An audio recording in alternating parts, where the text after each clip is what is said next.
Hey y'all, happy Friday. Happy preparation for your Saturday. It's the weekend, baby. Anyway, you guys know on Fridays, I like to give you guys something to do, okay? So we can help you guys prosper for your near future. Okay. Well, as you guys know earlier, I read that short about examining the right of your free agency and whether your liberty or freedom being the will of the Father or the will of yourself, right? So for this weekend, that's exactly what I want you guys to do. I want you guys to examine the right of your free agency and determine whether the things you do, your liberty and your freedom, because that's just part of our right of free agency, right? So how you using the right of your free agency, how you using your liberty and your freedom, right? The way you using it, is it being used, right, for the will of the Father, or is it being used for the will of yourself, right, to promote yourself, right, to promote self and all the things that self desire, as far as flesh and everything, yourself, right? And also, you guys, there's a scripture in John 7:17 that also, talks about the right of having your free will, okay? Free will, free agency, liberty, freedom, okay? They're all different types of wills, that you utilize for the Father or for yourself, okay? All right, so again, as it is written in John 7:17, if any man will do his will, okay? Let's say that again. If any man will do his will, he shall know of the doctrine, whether it be of God or whether I speak of myself. Plain and simple, the right of your free agency, right? So over the weekend, you guys, or this Friday, question yourself, question your actions on what you do, and ask yourself, are your actions for the will of the Father, or are your actions for the will of yourself? It's simple. The things are you doing them to gain more, fame for yourself, or are you doing it to edify people? So they can get on the right path, right? Not saying you trying to, come sway the world to be holier than thou, because we all fall short of the glory, so no one is perfect. However, are you using that will to try to help others strive for perfection, right?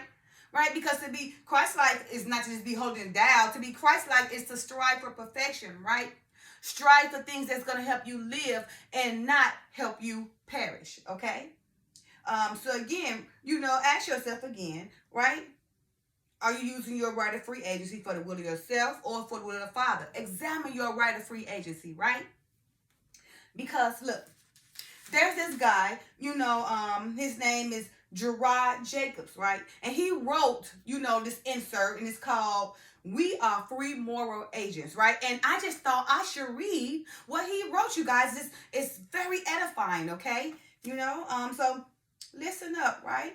For those who have a ear, let them hear. For those who can see or who have eyes, let them see. Or if you can do that, right? Because what I'm reading right now is not a parable. I just spoke that parable, right? Anyway, it is called "We Are Free Moral Agents," written by Gerard Jacobs, okay? And the question is, what does this title mean? It's talking about the title, "We Are Free Moral Agents." And he goes to say, put simply, it means that we as humans have the ability to choose how we will live our lives. Though all things are created by God, God gave man the ability to do something that plants and animals cannot do. Men have the ability to obey or disobey God and then face the consequences. Man is the only one in God's creation that can tell God no. Do you see that? So even though, in Genesis, the Father gave us all dominion, gave us dominion over the earth, the plants, the animals, and everything, right? Now, the plants and the animals, even though we got dominion over the Father, they still got to obey the Father's commands, right? Even though they have a different flesh than us, they can't talk and all that. Back then they could, but until the curse came from Adam and Eve. But now they can't talk or anything like that. They're not have the type of comprehension we have, right? So God has given us dominion, where we can control them, where we train them and they do, as we say. And as plants, Plants is a living organism, but in order for that plant to grow, we got to take care of that plant, right? So now, even though God created us all, created a nation, the winds, the winds themselves, come along, to bring, cold, or dust, everything, right? Everything has to obey the Father, right? Through the Son. However, his creation of humans, we the only we the only creation that the Father has created that can tell him no. We got the opportunity to disobey him or obey him, right? And that give us the opportunity to either live or die. We got that option, right? And it's part of our free will, right? It's part of our liberty. It's part of our freedom, okay? It's our right of free agency. So this weekend, please, I beg you to examine the right of your free agency and ask yourself, is your actions, are they for the will of the Father or for the will of yourself? Are they used to promote gain to yourself, or are you used to edify to help people get on the right track so they can strive for perfection? Especially if you already know the formula to striving for perfection. Because remember, even when the Messiah was walking with his disciples, he was walking with the publicans and the taxes, or the scribes, the Pharisees, the publicans, who are the taxes and everything, and the sinners, right? Even though he was walking with them, right? His right of free agency, was to walk with them, but it wasn't walk with them to go just be out with them. But he said, these right here are not sick. The people that, who are already whole, who already know the Father, don't need to be saved. Okay, so he used the right of his free agency to go sit with those publicans and those taxpayers and those sinners, right, to help edify them. He used the right of his free agency for the will of the Father.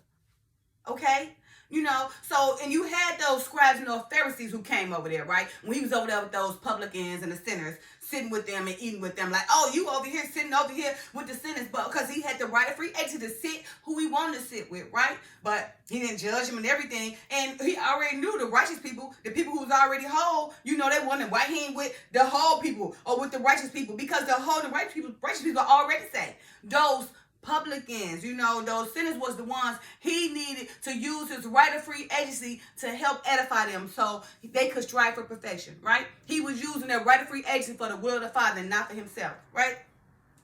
So also, Gerard Jacobs, he was very interesting. I liked it. I like what he said, because his words made great common sense. Just put it like that. You can read people, you can, and read others' perspectives, but sometimes they be a little bit, the marbles don't be all the way there, be one missing, they're out of 10, they want to go with the 9, but they don't want to complete it with the 10th, right? But this one right here, I like this guy right here, because he was simple, it wasn't all confusion, and he just letting you know. And he also used the biblical references as well, because he said in the beginning, of the Bible, he said, we read of Adam and Eve's creation and how God commanded them, to not eat of the tree bearing the fruit of knowledge of good and evil, and that if them with them eating of the tree of the fruit of knowledge and evil, right, it caused them to receive consequences because they disobeyed, okay? So even though he wrote this, I kind of paraphrased it, right? Now, what he's just saying is, right, after she then gave it to her husband. So she used her right of free agency, to go ahead and will her husband in too, right? To fall, right? So it said, she then ate and gave it to her husband to eat from it. And then after, both of them was cursed and driven from the garden, right? That's in Genesis 3:16-24, right? That's why, we got to notice in that point in time, right? They both could have chosen not to eat that fruit. They had the right of free agency at that time, but Eve's right of free agency was to be like God, because she allowed somebody to convince her. So instead of her using her right of free agency to follow the will of the Father as he directed her, hey, we as human beings got the opportunity to disobey God. She used to disobey God and also caused her husband to follow along so he can disobey God together, using their free will, their right of free agency to go against the will of the Father, but for the will of themselves. And right now today, we're paying for it, right? So that's why, it's important for us to use our right of free agency in a very edifying way. Okay? So I'm just saying, be careful, and ask yourself, what reason are you using your right of free agency for, right? Examine the right of free agency again, whether it's not as being used, for the will of the Father or for the will of yourself, because we all are entitled to the right of free agency. We got the right to do what we want to do. We could be wanting to act like what we want to act like, but is that helping you or damaging you? Question yourself that, because even if it's not the will of the Father and the will of yourself, what is the will benefiting you or is it damaging you? Ask yourself that, okay? All right, you guys. Keep in mind, we know better, we do better, and also remember, everything I try to teach you guys or, edify you guys on is strictly from the word. It's not going to be from me. It's not going to be from man, right? The only way I'm going to use man if the man used the word, because the Father said, let every man be a liar. So whatever I'm saying is going to come straight from the Bible, because I'm not perfect, right? But I do ask the Father to help me break down the mysteries and allow me so I can edify you guys, okay? So with that being said, I'm telling you guys, now he do use me as a tutor instrument to help you guys, but he want for you guys to read for yourselves so you can learn and understand. Because once you learn the Bible, then you can open things, just great things that you can't even understand. But you will learn to understand that it's from the Father. Because just learning the Bible gives you certain power people will never have, because they don't take the time to understand, read the Bible in spirit and truth. But I promise you, if you do take the time and thoroughly, instill the Bible in your daily life and read every day, maybe not every day, like I said, every day, but every other day, but just daily on making it a habit, just like you got these other habits, making it a habit, you will see how it'll change everything about you. All right, you guys, don't forget to like, subscribe, share, comment, and again, use your right of free agency correct. All right, you guys, bye now.